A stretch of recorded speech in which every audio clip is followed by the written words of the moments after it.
دوستو میرا سوال یہ اتنا تو بتایا جائے کہ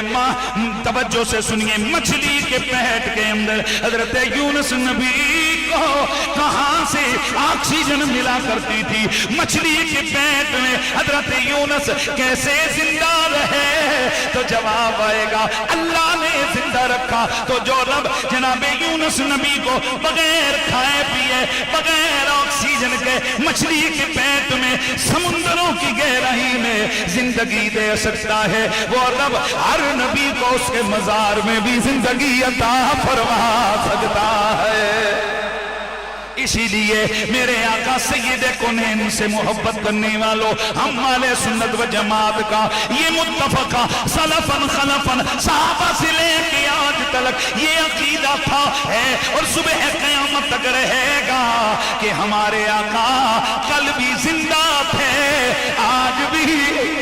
زندہ ہے۔ اسی لیے میرے سیدی اعلیٰ حضرت فاضل بریلوی رحمت اللہ تعالیٰ علیہ انہوں نے اسی لیے تو محبتوں کا اظہار کیا اور وہ لکھ گئے، کیا کہتے ہیں کہ تو زندہ ہے واللہ، تو زندہ ہے واللہ، میرے چشم عالم سے چھپ جانے والے، میرے چشم عالم سے چھپ جانے والے، چمک تجھ سے پاتے ہیں سب پانے والے، میرا دل بھی چمکا دے چمکانے والے،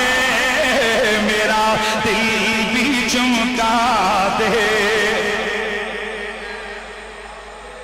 میرے نبی سے محبت کرنے والوں، اے جملہ عاشقانی مصطفیٰ، کوئی چیزیں وہ ہوتی ہیں کہ جو میری اور آپ کی عقل کی احاطے میں سما سکتی ہیں، کوئی چیزیں وہ ہوتی ہیں کہ جو میری تیری عقل میں نہیں آ سکتی، لیکن ہم نے انہیں ماننا ہوتا ہے، ہم نے انہیں ماننا ہوتا ہے۔ تیرا میرا کوئی دوست رشتہ دار وہ میدان جہاد میں اللہ کی دین کی سر بلندی کے لیے لڑتے ہوئے شہید ہو گیا، اس کی لاش اس کی لاش ہمارے ہاتھوں پہ اٹھائی ہوئی ہے، اس کی لاش کے ٹکڑے ٹکڑے ہم نے اپنے ہاتھوں سے اٹھائے گئے، لیکن اللہ کا قرآن کہتا ہے یہ مردہ نہیں، یہ زندہ ہے۔ اس پر ذہنوں میں سوال آتا ہے، مولا اس کی دل کی دھڑکن ختم ہے، اس کے جسم میں اس کے خون کی روانی معطل ہے، ڈاکٹر کہتے ہیں مر گیا ہے، تو کہتا ہے زندہ ہے، یا اللہ سمجھ نہیں آتی تو رب کا قرآن جواب دیتا ہے وَلَا تَحْسَبَنَّ الَّذِينَ قُتِلُوا فِي سَبِيلِ اللَّهِ أَمْوَاتًا بَلْ أَحْيَاءٌ وَلَٰكِن لَّا تَشْعُرُونَ، کہ یہ جس کے جسم کے ٹکڑے تو نے اپنے ہاتھوں سے تو نے تابوت میں بند کیے گئے،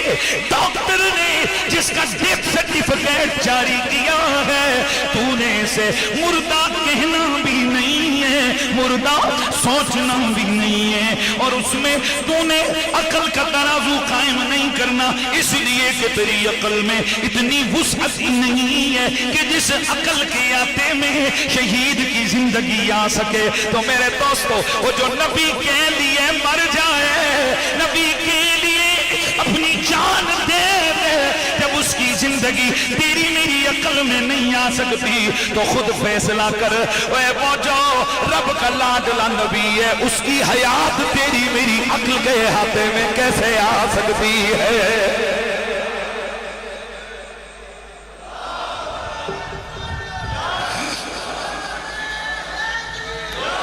تو زندہ ہے واللہ، تو زندہ ہے واللہ،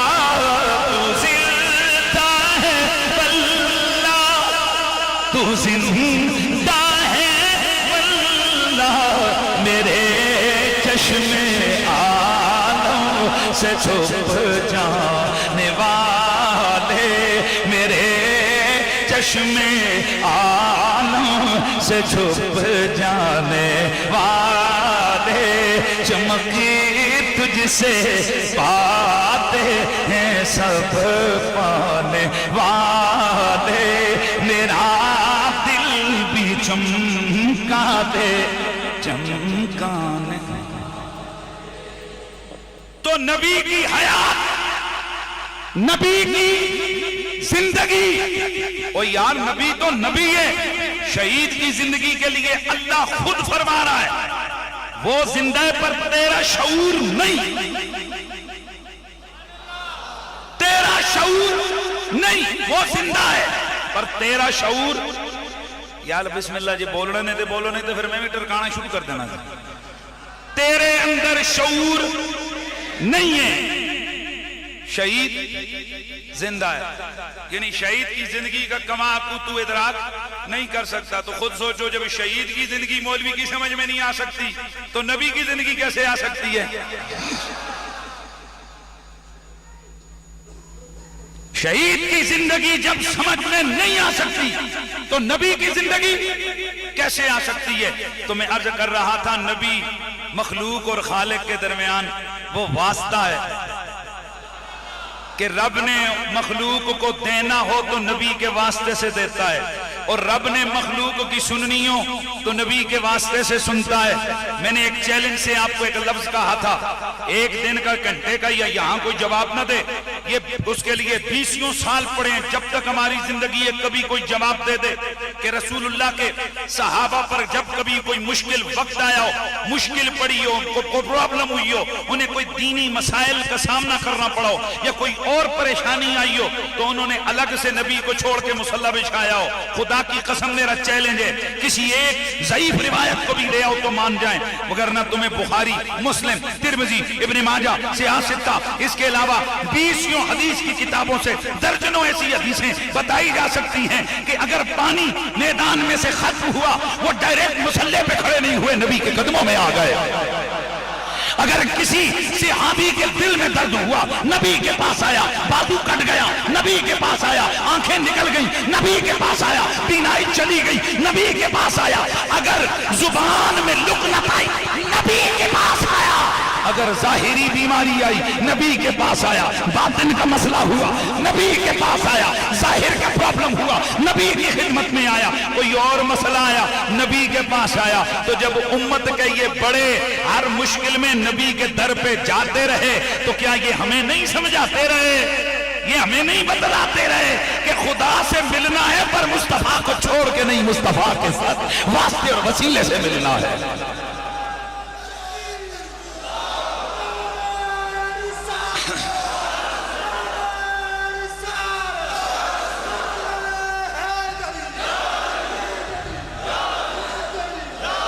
دوستان کرام المرتبت میں بات کر رہا تھا کہ مقام اور شان نبوت اور رسالت انسانی عقل میں نہیں آتی نبی تو نبی ہے میں علی کی بات نہ کر لوں اور مولا علی کا نام یہ مومنوں اور منافقوں کو چیک کرنے کا سب سے بڑا ذریعہ ہے منافق کے منہ پہ نہیں لکھا ہوتا یہ منافق ہے اور نہ منافق کی کوئی الگ سے مسجد ہوتی ہے نہ الگ سے اس کی کوئی کتاب ہوتی ہے نہ الگ سے اس کا کوئی دین ہوتا ہے نہ الگ سے اس کا کوئی مسلک ہوتا ہے منافق ہر جگہ ہر وقت ہر لمحے ہر علاقے میں ہر شکل و صورت میں پایا جا سکتا ہے اور یہ سب سے مشکل جراثیم جو ہے نا آج کرونا وائرس نہیں چیک ہو رہا نا لیکن 10 دن 5 دن گزریں گے امریکہ سے کوئی نہ کوئی جناب آ جائے گا جناب کوئی نہ کوئی چیز آ جائے گی کوئی نہ کوئی اس کی کٹ آ جائے گی کہیں گے کہ جناب کرونا وائرس کو چیک کرنے کا آلہ ہمیں مل گیا لیکن خدا کی قسم صدیاں بیت گئی ہیں آج تک منافق چیک کرنے کا آلہ کوئی نہیں ہے میرے نبی نے فرمایا یا علی لا یحب ولا یبغضک الا منافق اگر منافق چیک ہوگا تو وہ تیری ذات پہ ہوگا جو تجھ سے پیار کرے وہ کبھی منافق نہیں ہو سکتا اور جو تجھ سے بغض رکھے وہ کبھی مومن نہیں ہو سکتا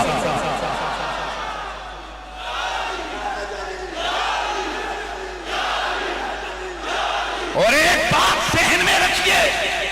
صحابہ کا ذکر یہ آل کے ذکر کے متصادم نہیں، آل مصطفیٰ کا ذکر یہ صحابہ کے ذکر کے متصادم نہیں۔ اللہ کی عزت کی قسم اٹھا کے کہتا ہوں، جب ہم نبی کی صحیح حدیثوں کو دیکھتے ہیں، ہم ذخیرہ حدیث کو دیکھتے ہیں، بخاری، مسلم، ترمذی، ابن ماجہ، مصنف ابن ابی شیبہ، مستدرک للحاکم، ہم جس وقت دیکھتے ہیں دیگر درجنوں بیہقی کو دیکھتے ہیں، طبرانی اوسط، طبرانی کبیر، طبرانی صغیر، سبحان اللہ کی آواز آتی رہے یا سبحان اللہ کی آواز، جس وقت ہم دیکھتے ہیں، جس وقت ہم حدیث مختارہ کو دیکھتے ہیں، جس وقت ہم مسند احمد بن حنبل کو دیکھتے ہیں، جس وقت ہم مسند بزار کو دیکھتے ہیں، مسند ابی یعلا کو دیکھتے ہیں، جس وقت ہم نسائی، ابو داؤد، ترمذی، ابن ماجہ کو دیکھتے ہیں، نبی کی حدیث کے ذخیرے کو دیکھتے ہیں، تو ہمیں ایک دو نہیں سینکڑوں مقام وہ نظر آتے ہیں جہاں علی صدیق کی صدائیں لگاتا نظر آتا ہے اور صدیق علی کرتا نظر آتا ہے۔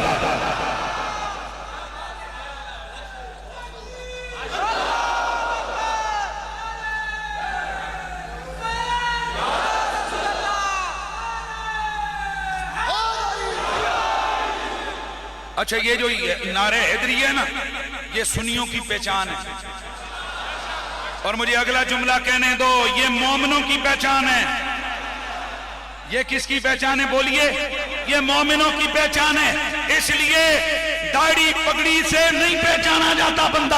بندہ نام علی سے پہچانا جاتا ہے۔ تو جب چیک کرنا ہو کہ نمبر 1 ہے یا نمبر 2، لمبا چوڑا ٹیسٹ لگانے کی ضرورت نہیں، لمبی چوڑی کٹ لگانے کی ضرورت نہیں، بس نعرہ حیدری لگا دیا کرو، پتہ لگ جائے گا کہ اندر ایمان ہے یا نفاق ہے۔ مومن ہوگا تو نام حیدر پہ تڑپ اٹھے گا، مچل اٹھے گا، منافق ہوگا اس کا چہرہ بتائے گا اندر جا کے سٹ لگی ہے، دل دکھا ہے، اور مومن ہوگا اس کا چہرہ بتائے گا اس کا دل باغ ہو گیا ہے۔ اس لیے نعرہ حیدری،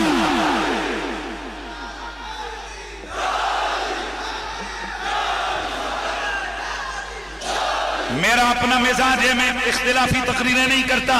لیکن ایک بات ذہن میں رکھو، یہ جو بات لوگوں کے دماغوں میں ڈال دیا گیا ہے کہ جناب حیدری کے نعرے یا علی سے بندہ شیعہ ہو جاتا ہے، رب کعبہ کی قسم علی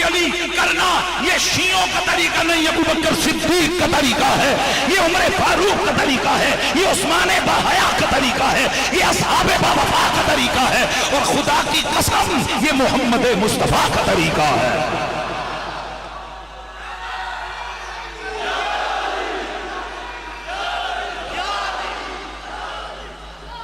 میں نے ایک نہیں، دو نہیں، سینکڑوں حدیثوں کا دعویٰ کیا ہے